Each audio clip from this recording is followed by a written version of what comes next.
Hi friends, आज हम आनुवंशिकता एवं वातावरण का पिछले 10 वर्षों में पूछे गए क्वेश्चन को करेंगे।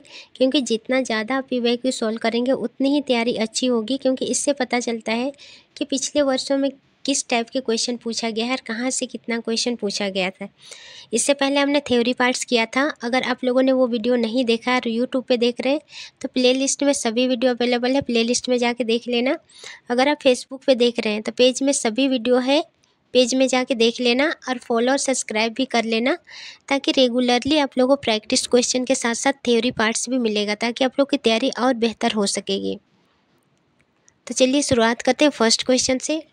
पहला क्वेश्चन है, मानव व्यक्तित्व परिणाम है पहला का केवल आनुवंशिकता का, दूसरा पालन पोषण और शिक्षा का, तीसरा आनुवंशिकता और वातावरण की अंतःक्रिया का, चौथा केवल वातावरण का।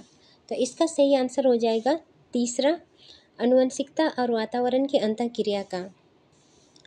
नेक्स्ट क्वेश्चन है, सीखने संबंधी निर्योग्यताएं सामान्यतः पहला लड़कियों की तुलना में अधिकतम लड़कों में पाई जाती है, दूसरा अधिकतम उन बच्चों में पाई जाती है जो शहरी क्षेत्रों की अपेक्षा ग्रामीण क्षेत्रों से संबंध रखते हैं, तीसरा उन बच्चों में पाई जाती है विशेषता जिनके पैतृक अभिभावक इस प्रकार की समस्याओं से ग्रसित होते हैं, चौथा औसत से श्रेष्ठ बुद्धि लब्धि वाले बच्चों में पाई जाती है। तो इसका सही आंसर हो जाएगा तीसरा, उन बच्चों में पाई जाती है विशेषता जिनके पैतृक अभिभावक इस प्रकार की समस्याओं से ग्रसित होते हैं। नेक्स्ट क्वेश्चन है, बच्चे के विकास में आनुवंशिकता और वातावरण की भूमिका के बारे में निम्नलिखित में से कौन सा कथन सत्य है।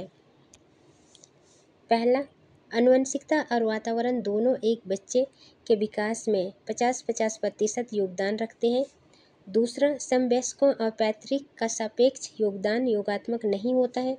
तीसरा, आनुवंशिकता और वातावरण एक साथ परिचालित नहीं होते हैं। चौथा, सहज रुझान वातावरण से संबंधित है जबकि वास्तविक विकास के लिए आनुवंशिकता आवश्यक है। तो इसका सही आंसर हो जाएगा दूसरा, समवयस्कों और पैतृक का सापेक्ष योगदान योगात्मक नहीं होता है।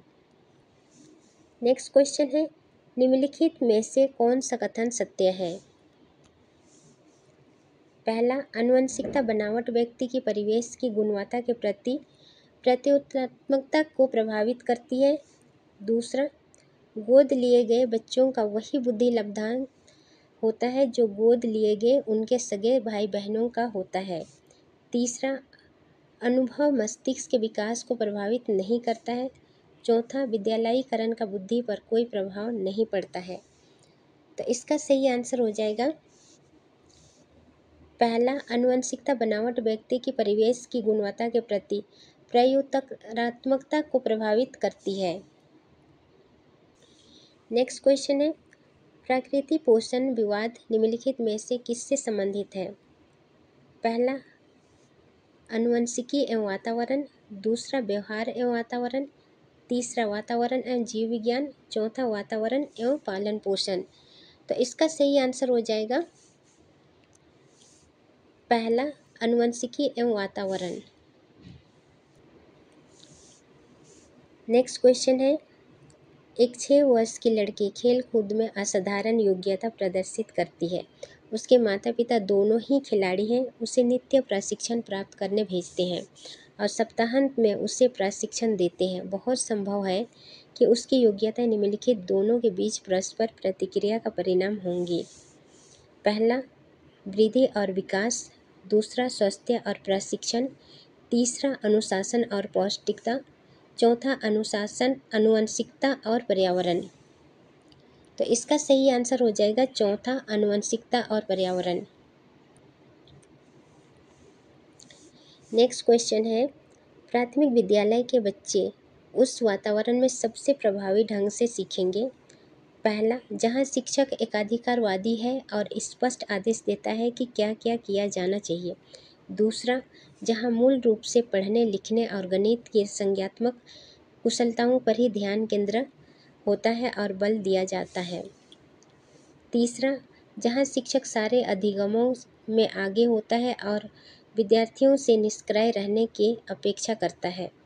चौथा, जहां उनकी स्वयंगात्मक आवश्यकताओं की पूर्ति होती है और वे अनुभव करते हैं कि वे महत्वपूर्ण हैं।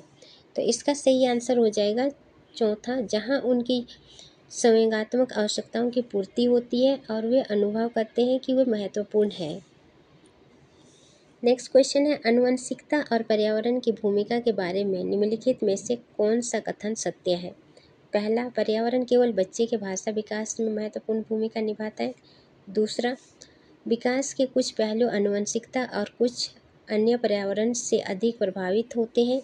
तीसरा, सीखने और प्रदर्शन की एक बच्चे की क्षमता जीनों द्वारा पूरी तरह से निर्धारित की जाती है।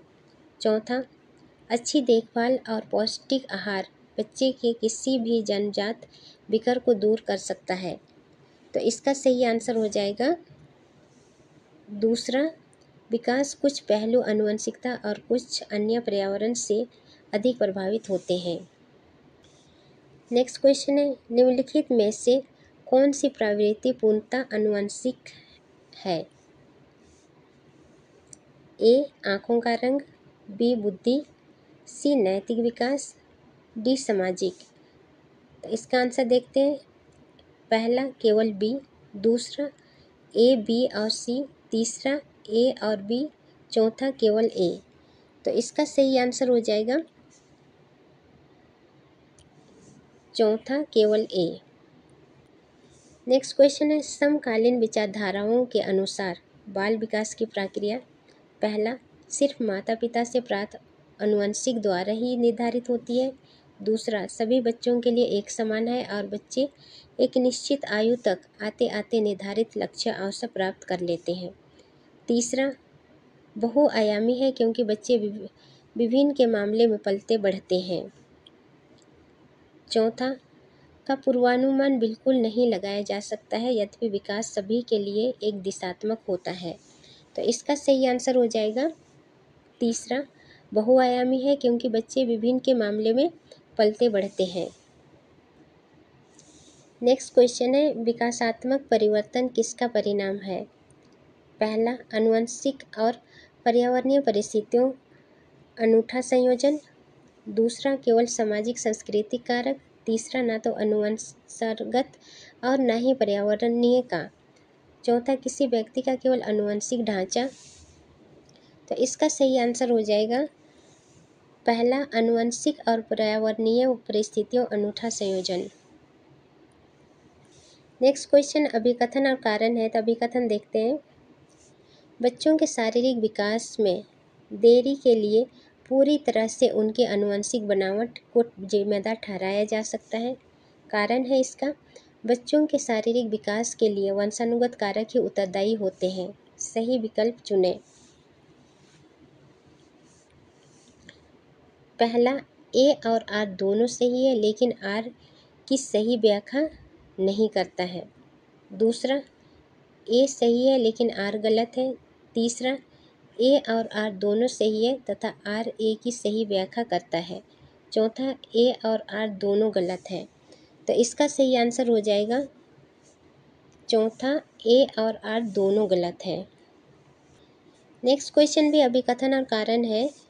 तो अभिकथन देखते हैं,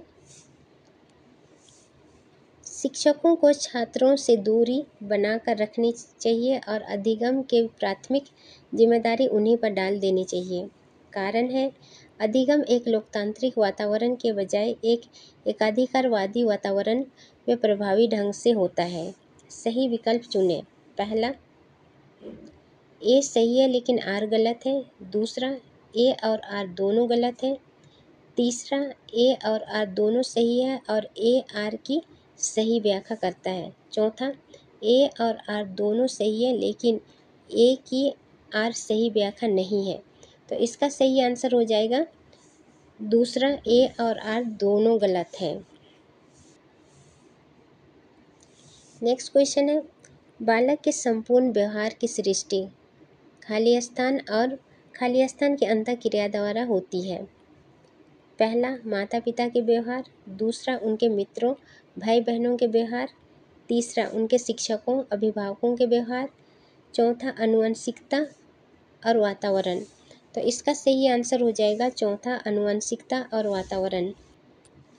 नेक्स्ट क्वेश्चन है, बालक के साम्यक विकास के लिए निम्नलिखित में से किनका सहयोग सर्वाधिक अनिवार्य है? पहला, उसके विद्यालय एवं परिवार। दूसरा, उसके वंशानुक्रम और वातावरण। तीसरा, उसके परिवार एवं समाज। चौथा, उसके समाज एवं राष्ट्र। तो इसका सही आंसर हो जाएगा दूसरा, उसके वंशानुक्रम और वातावरण। आज का लास्ट क्वेश्चन है, वातावरण वह बाहरी शक्ति है जो हमें प्रभावित करती है, किसने कहा है था? पहला वुडवर्थ ने, दूसरा रॉस ने, तीसरा एनास्टसी ने, चौथा उपरोक्त में से किसी ने नहीं।